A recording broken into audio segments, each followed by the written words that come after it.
Hey boys and girls, Ken Smith Fishing. Off topic. I haven't done an off topic in a while, but there's several things I want to mention and congratulate some folks and give a little shout out remembrance as well. So by the way, sorry about the road noise. I'm on 45 coming back to Dallas from Houston. So first off, what we got coming up, we've got Lake Tawakoni. I'll be on Tawakoni both days this weekend. Memorial Day weekend, getting ready for the Bass Champs North on Tawakoni the following weekend. So we got that coming up. So we're 2 weeks away from, or a week and a half away. Is that right? A week and a half, I guess, from the next Bass Champs up here. But first off, I want to congratulate Nick LeBrun. Nick just won the Major League Fishing Tour event. I guess it's called the Tackle Warehouse. There's Tackle Warehouse right there. Tour event on Guntersville. Congratulations, Nick. Guys, if you don't know Nick, if you don't know Nick's story, he is every bit as nice a guy as he appears to be when you see him on broadcast. He's a genuinely good guy. He's a genuinely good Christian guy. If you ever get a chance, ask him his testimony. It's interesting. He's a neat guy, neat family. So congratulations, Nick. I'm really proud for you. I'm glad you won that over there. And then also, so Nick's a Louisiana boy, but a Texas boy, Lee, and I'm sorry, I'm gonna mess his last name. I always think it's Livesay, but it may be Livesay. But a guide over on Fork, but actually sorry about that. I had a little Jake breaking going on next to me. Lee's a guide over on Fork, but Lee's actually, and I did not know this, I believe my buddy Jay Mitchell told me that Lee went to Kilgore High School, which is where all my nieces are, where my mom and my sister and brother-in-law Ed, they all live right there in Kilgore, Texas. So congratulations to Lee. It was a very impressive victory over on Fork, and man, he whacked on them. So that's really cool. So I'm proud for him.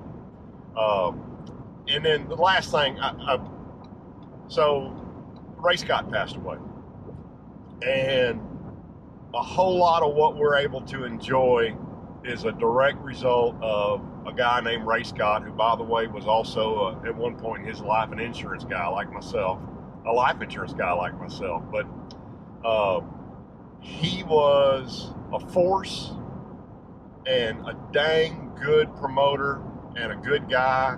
I mean, let's face it, the fishing is better today than it's ever been. And a big part of that is catch and release. And Ray Scott was the guy, you know, his early tournaments was catch them and cook them. I mean, they didn't cook them there at the tournament, but you see those early tournaments, they come up there on a stringer. And Ray's the guy who said, no, we need to turn those fish loose. And your live well in your boat works as good as it does because of a guy named Ray Scott.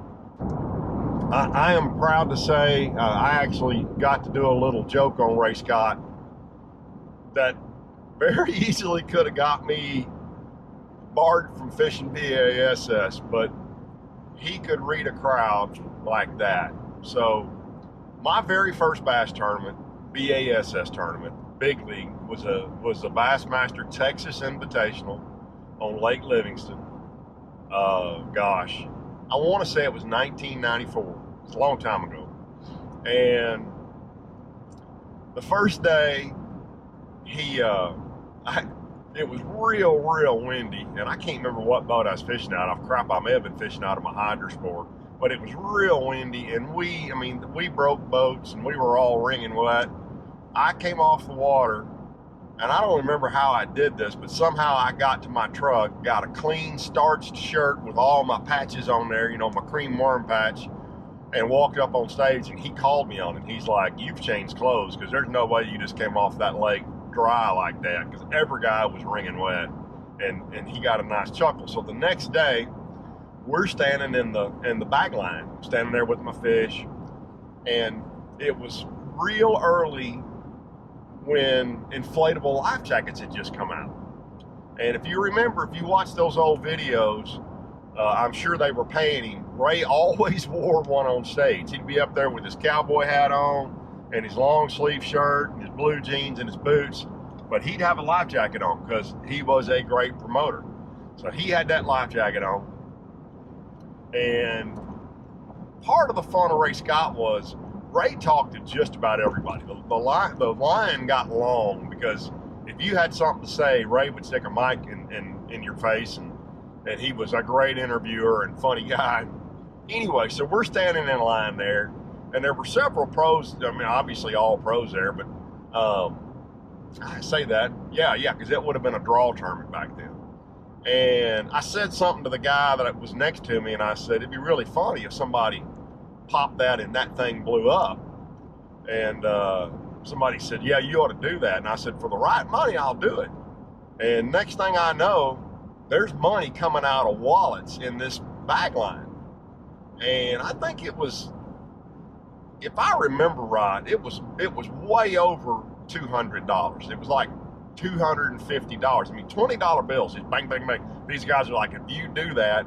So I'm like, let him hold the money. So they handed the money to the guy I'm fishing with, and I walked up on stage and weighed my fish. I actually had a good stringer that day. That's a tournament Rick Clunn won in that creek. Gosh, I wish I could remember, but he and a guy who was a really good fisherman on Fork actually were sharing that creek. Anyway, anyway. So Ray starts interviewing me, and I said, Ray, I've been noticing you. I said, I noticed you're wearing one of those new inflatable life jackets. And he goes, yeah, that's a Mustang or whoever it was. And, they're super and they're really safe and blah, blah, blah, blah, blah. And I'm like, well, how does it work? And he said, well, it's got this little tab right here. And if you pull this tab, this thing will inflate for you. And I said, really? I said, this tab right here? And I snatched that thing, and it blew up. And if you guys have never heard an inflatable life jacket fill up, it happens in an instant, and it dang near sounds like a rifle shot. It knocked his cowboy hat off because it blew up in the back too.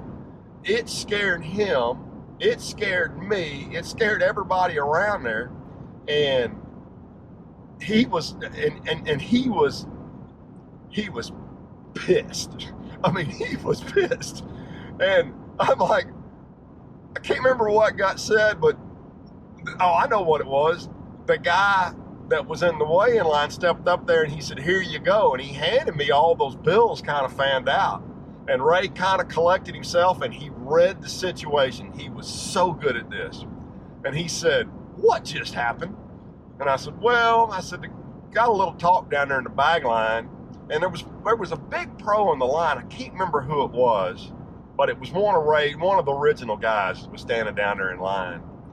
And he said, what just happened? And I said, well, kind of got a conversation down there about who might pull that tab on your deal. And I said, for the right money, I'd do it. So I held up the money and I said, so I just got paid. And he said, well, how much is that?